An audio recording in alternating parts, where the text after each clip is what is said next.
Imagine two charities, okay, Yeah. both doing incredible work, really passionate about their mission. But maybe they're struggling to reach their full potential on their own.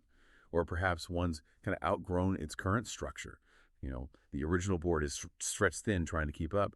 Or maybe they're serving the same community, sometimes even overlapping, and they realize, hey, if we joined forces, we could create something much bigger, a real powerhouse. That's the exciting and, yeah, often incredibly complex world we're diving into today. Today, we're taking a deep dive into charity mergers and amalgamations, specifically within the Canadian landscape. We're drawing our insights from this really invaluable guide by Dov Goldberg of B.I.G Charity Law Group. They're definitely leaders in Canadian charity law.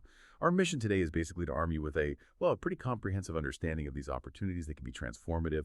We want to show you both the huge potential, but also the, let's say, intricate pathways to actually making it work. And here's where it gets really interesting, like right off the bat, something Dov's guide really emphasizes.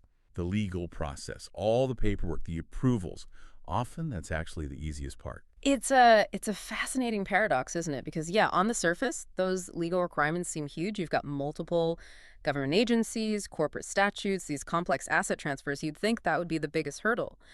But the truth is, the deeper challenges, the things that really make or break the success of the whole thing, it's more about aligning the organizational cultures, integrating the governance structures smoothly, and managing stakeholder expectations, which can be, pretty emotional. It's really about making sure the merged entity actually delivers on its promise, not just exists legally. Okay, let's unpack that a bit. That insight alone tells me this isn't some simple fix for, every problem a charity might face. Yeah. So what are the right reasons and the right times for charities to seriously consider going down this path? When does joining forces really make strategic sense? You're absolutely right. It's definitely not a cure-all, not a panacea, as they say.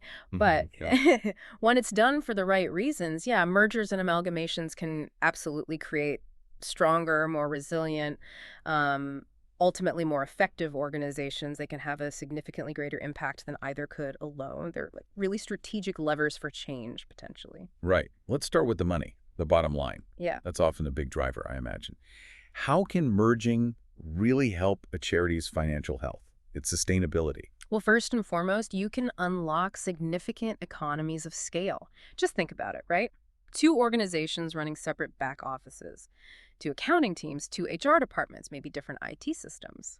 By combining, you can often cut those duplicated admin costs, shared services. Yeah. You can also pool your fundraising efforts. That means tapping into a broader donor base, maybe reducing that competitive pressure for limited dollars, consolidating facilities, less rent, fewer utility bills. Integrating tech platforms can boost efficiency too, things that just weren't feasible before, perhaps. Right. So it's not just saving money by cutting things out. It's also about getting access to more, like opening doors to new funding. Exactly. Merged organizations often show enhanced funding capacity, larger, more established entities, maybe with broader programs, greater reach.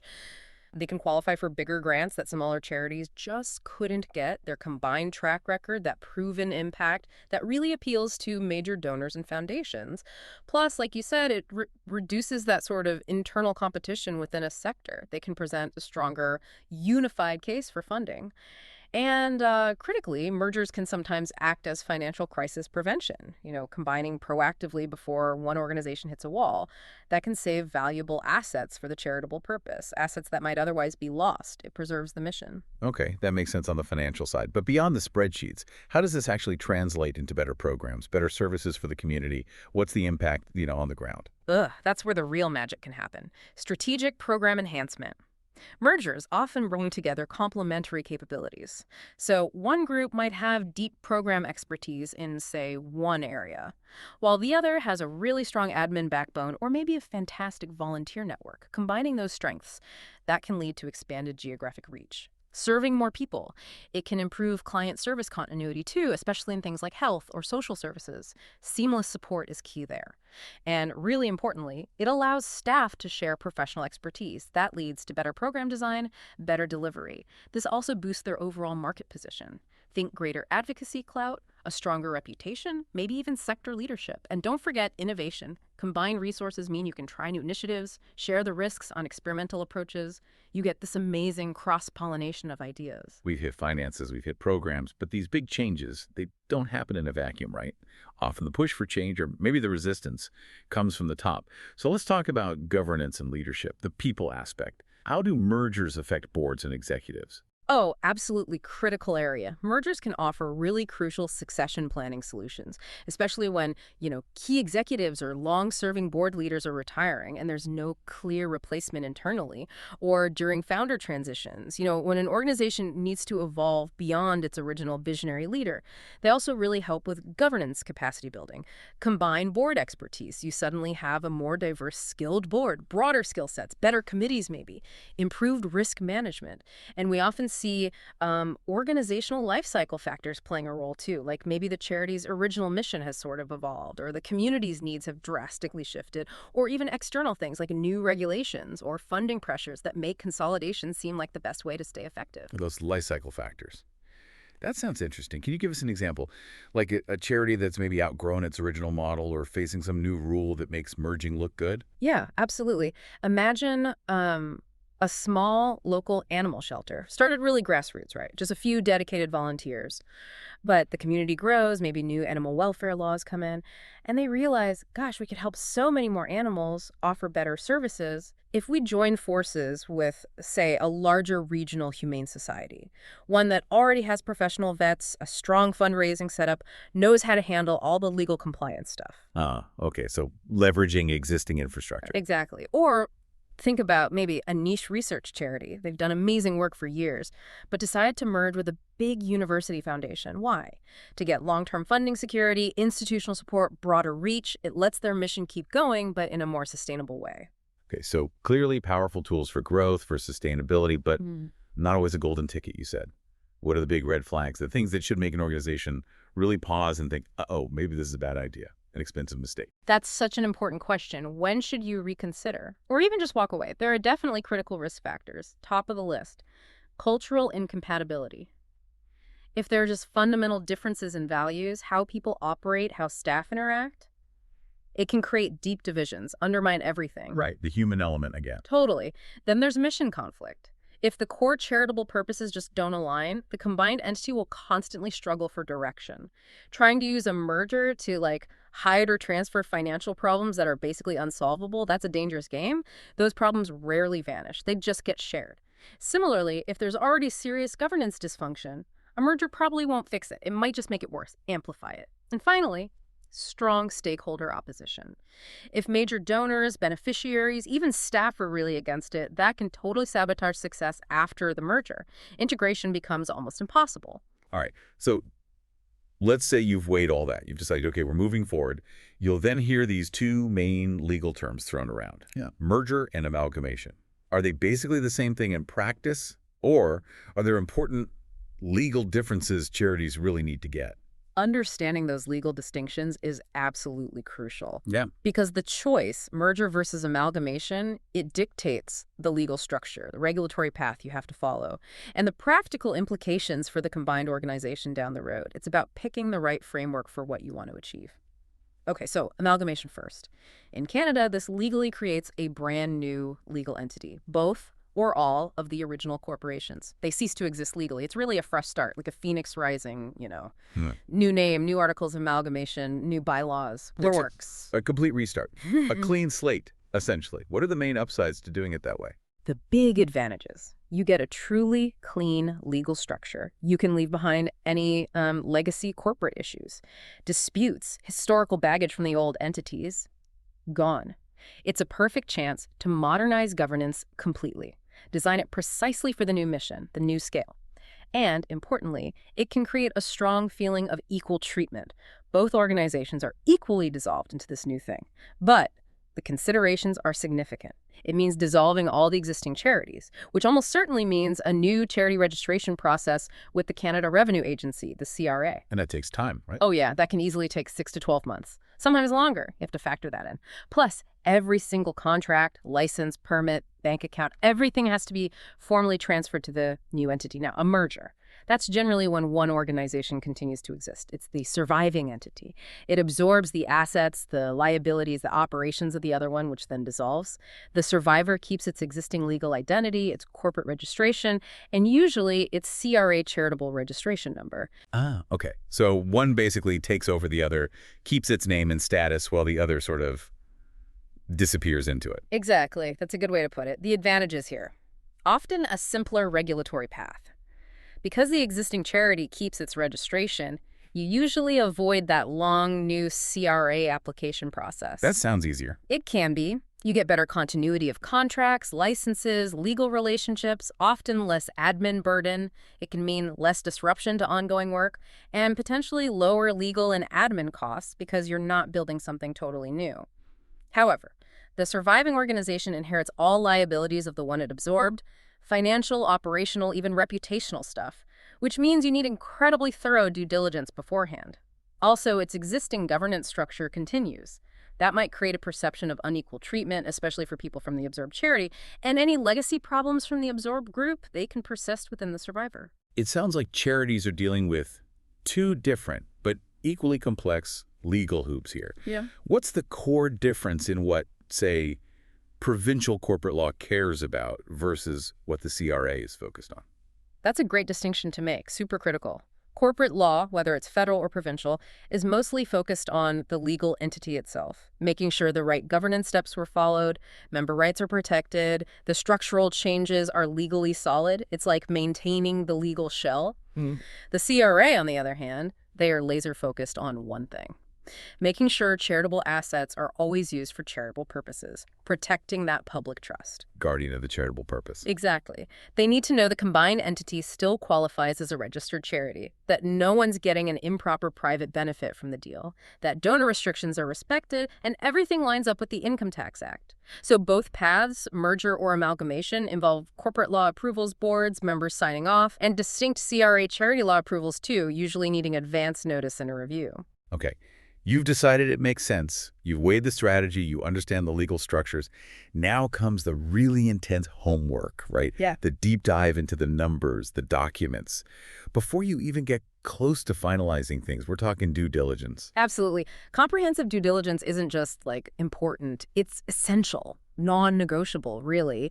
This is the phase where you identify potential problems, uncover any hidden liabilities, and make sure all the decisions you make from here on out are based on accurate, complete info. Skipping this or rushing it, incredibly risky, often leads to major regrets later. So when you're lifting the hood financially, what are the absolute must-checks? What do you scrutinize? Well, typically you'd start with audited financial statements, looking back at least 3, maybe 5 years. You analyze trends, revenue, expenses, asset growth, assess the overall financial stability. You're looking for any unusual transactions, maybe restricted funds that aren't clearly marked, potential deficits hiding somewhere. It's also vital to inventory all the assets: cash, investments, property, equipment, even intellectual property, and all the liabilities, debts, mortgages, pension obligations, even things like pending lawsuits or unfunded promises, contingent liabilities. You need the true financial picture, warts and all. Wow, it really covers so many different areas. It's not just a balance sheet, is it? You're inheriting a whole living, breathing thing with history and quirks. Yeah. And legally, what needs that thorough check? Legally, yeah. You need to verify the corporate status of both charities, review their articles of incorporation, their bylaws. Are there any weird clauses or restrictions? You need a thorough assessment of their CRA charity registration status and their compliance history, any outstanding audits, any past issues. Good point. And review all the contracts, leases, vendor agreements, legal commitments, including things like IP registrations and employment contracts. And beyond pure legal, there's operational due diligence, equally critical. This means assessing program effectiveness, evaluating HR policies and staff structures, inspecting facilities, any major repairs needed, and checking out the technology systems. Are they compatible, secure? Can they be integrated? It's about understanding the practical reality of how the organization actually works, or maybe doesn't work. The CRA, as we mentioned, huge player here. What do charities absolutely have to do to keep their charitable status safe during this whole complex dance? Oh, the CRA's involvement is paramount. You must give them advance notification. Tell them about your proposed merger or amalgamation plans. Actively consult with them. They need to understand the charitable purpose of the transaction, how it benefits the public, and critically, all charitable assets have to be transferred to what the CRA calls qualified dunnies. Which are? Basically, other registered charities, municipalities, certain public institutions, entities that can legally receive charitable gifts. This ensures the assets stay within the charitable sector and, importantly, comply with any donor restrictions placed on them. And yeah, as we discussed, an amalgamation usually needs a whole new charity registration. That 6 to 12-month timeline, maybe longer, has to be built into your planning. Okay, so before any paperwork even gets near the CRA, the organizations themselves have to formally agree. Who needs to sign off internally? What does that approval process typically look like? Right. This is where internal governance really kicks in. You'll usually need a series of board resolutions. Starts with one, maybe just authorizing exploring a merger, then another approving the detailed merger plan itself, and finally a resolution giving the final green light to proceed. And crucially, member involvement and approval are usually required by law or bylaws. That means giving advance notice to all members, sharing detailed info about the deal, the why, the benefits, the risks. And often you need a special resolution for approval. That usually means a higher voting threshold, like 2/3 of members, not just a simple majority. It's not just legal, not just financial. It's profoundly about people, as we keep saying. Beyond the boards and members, who else needs to be kept in the loop? How do you manage those sensitive relationships? Communication and engagement are just absolutely paramount. You can't overstate it. You need to talk early and transparently with major donors. Explain how their interests and any restrictions they put on funds will be protected. Beneficiaries need clear communication too. How might services change, access, support, and maybe most sensitively, staff and volunteers. They need clear, empathetic communication about job impacts, potential role changes, transition planning. Uncertainty breeds anxiety, right? So a really well thought out comm strategy is vital. Keeps talent, maintains goodwill. Okay, approvals are done. How do the assets and liabilities actually change hands? What are the practical nuts and bolts there? Yeah, this involves meticulous asset identification and valuation. Every single asset, real estate, investments, IP needs to be accounted for. And special attention has to go to restricted funds and endowment funds. You have to make absolutely sure those donor-imposed limits are rigorously honored during the transfer. You can't just pool everything. Right, got to respect the donor's intent. Exactly. Then there's liability assessment and management, making sure all debts, employment obligations, those contingent liabilities we mentioned, they're all clearly understood and properly assigned to the surviving or the new entity. What about the tax side of these transfers? You hear about tax-free transfers, sounds great, but I bet the rules part gets tricky fast. What are some common misunderstandings, maybe, around these charity-to-charity tax rules that could trip an organization up? Oh, you've hit on a crucial point there, yes. While asset transfers between charities are generally designed to be tax neutral under specific bits of the Income Tax Act, the devil is absolutely in the details. Common misunderstandings, often around proper valuation. If an asset isn't valued correctly, boom, unexpected tax implications. Another pitfall is transferring restricted funds. If those donor limits aren't meticulously respected, or if the funds don't go to an equally qualified charity with a compatible mission, that can cause big problems. There are also specific GST/HST implications, especially with property or certain services that need careful navigation. This is exactly why getting professional tax advice from someone who specializes in charity law isn't just helpful, it's essential. Avoids costly errors, protects charitable status, prevents surprise tax spills. Okay, remember that fascinating point from the intro about the legal process being the easiest part. Here's where that really hits home, I think. Post-merger integration. That's where success or failure is truly decided, right? Long after the lawyers are done. Indeed. Yeah, if we connect this back, integration is absolutely where the rubber meets the road. It's where that strategic vision bumps up against daily reality. It requires effectively integrating operations, cultures, systems, and it's far more about people and process than it is about paper. And this is where it can get really, really tricky, right? Merging two different cultures, two ways of doing things that might be decades old. What are the common pitfalls here? How do you even start to navigate that? Absolutely. Cultural integration is often the single biggest hurdle. And the real aha moment for many isn't just that cultures clash, but realizing it's often the unwritten rules, The informal ways people talk, the emotional attachments to the old way. That's the stuff that becomes the biggest integration barrier, much more than formal policy sometimes. The invisible stuff. Exactly. You need a dedicated culture assessment and planning phase before the deal closes. Identify strengths, weaknesses in both cultures. Developing unified mission and value statements is crucial, sure, but just writing them down isn't enough. You have to live them. Providing really robust change management support for staff and volunteers, open communication, clear explanations, empathetic leadership, totally critical. And it's not about erasing the past, it's about recognizing, valuing, and integrating the good stuff, the positive cultural bits from both organizations. And alongside culture, governance integration is complex. You're thoughtfully bringing board members together, developing a new board structure that actually serves the combined mission. Harmonizing different policies, aligning how decisions get made, often involves some tough conversations about power, about who sits where. Then there's operational integration, assessing and combining programs, standardizing financial systems, merging tech platforms, making sure they talk to each other, migrating data, unifying communications. Wow. It sounds like a massive logistical challenge across literally every single department. And what about the people, the staff at the heart of it all? What are the big HR integration challenges? Oh, human resources integration is incredibly sensitive. You're managing employment transitions, which can unfortunately mean difficult decisions about redundancies or new reporting lines. You have to harmonize compensation and benefits. They often differ significantly, right?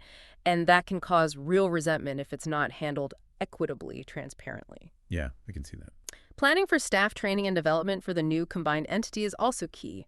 New systems, new processes, people need support. It's really about building one cohesive team from two that were separate before. And beyond staff, you need proactive stakeholder relationship management, unifying donor databases, reassessing community partnerships, coordinating vendor relationships, ensure continuity, avoid disruption. Finally, a solid plan for performance monitoring and evaluation. You need clear metrics. Are we achieving what we set out to do? Monitor progress. Build that long-term sustainability plan. This all sounds incredibly intricate. So many moving parts, so much at stake. Definitely not a DIY project, as you said. So who do you call? What kind of professional support is just essential for charities thinking about this or going through it? You're absolutely right. Charity mergers involve such complex legal, financial, strategic, human considerations. You typically need comprehensive professional support through every single stage. Trying to do this alone, it's really asking for trouble. What kind of legal expertise specifically is needed? It sounds like more than just general corporate law. Oh, much more. Specialized charity law expertise is vital. It's understanding all the nuances of CRA requirements, the specific federal and provincial corporate laws for nonprofits. It's providing employment law guidance for those staff transitions, often coordinating across multiple provinces if the charities operate widely. Legal counsel is indispensable for structuring the deal, drafting all the necessary documents, managing those regulatory approvals. And besides legal, you definitely need strong financial and accounting services. For the due diligence, the complex tax planning, remember those tricky transfer rules, and for smooth financial integration post-merger. Strategic and organizational development support is also crucial, guiding the planning, facilitating change management, designing effective governance, developing communication plans. And yeah, don't forget specialized pros, HR consultants, tech integration specialists, insurance and risk management experts. Okay, it sounds like assembling quite the expert team. It's a significant investment, for sure. But why is putting money into this professional support so crucial? What's the real payoff for a charity that does invest here? It absolutely is an investment, yes. But the cost-benefit analysis, it almost always shows it pays for itself, often many times over. The payoff comes in, well, significantly reduced legal and compliance risks. That avoids costly penalties, maybe even losing charitable status. It can mean faster regulatory approvals because the paperwork is right the first time. Crucially, it leads to better integration outcomes. The combined charity actually achieves its goals, creates the impact it wanted, and importantly, it helps preserve those vital stakeholder relationships, maintains the organization's reputation, avoids bad press, loss of trust. It's really an investment in the future success, the stability of the merged organization. Wow, what a journey we've been on today. From understanding the strategic why behind these mergers and amalgamations to navigating the intricate legal differences, diving deep into that intense due diligence homework and CRA approvals, and finally tackling those very human, often surprising challenges of post-merger integration. We've definitely seen that these are powerful tools for transformation, but wow, they're absolutely not simple solutions. Indeed. No, definitely not simple. But when they're approached strategically with meticulous planning, the right professional support, realistic expectations about the sheer time and effort involved, these processes really can create lasting organizational value and significantly enhance charitable impact for communities right across Canada. Yeah. It's really a testament to the power of collaboration when it's done thoughtfully. Thank you so much for joining us on this deep dive. My pleasure. You know, if we connect this to the bigger picture for a second, thinking about all the rising pressures on charities today, funding challenges, evolving community needs, that increasing demand for demonstrable impact and efficiency, what does this whole trend of mergers and amalgamations really mean for the future landscape of community impact, of philanthropy in Canada? How might it actually reshape the very definition of a successful nonprofit in the coming decades, maybe moving beyond just individual strength towards more collective strategic power? Something to chew on until our next deep dive. Yes, Keep learning, keep exploring.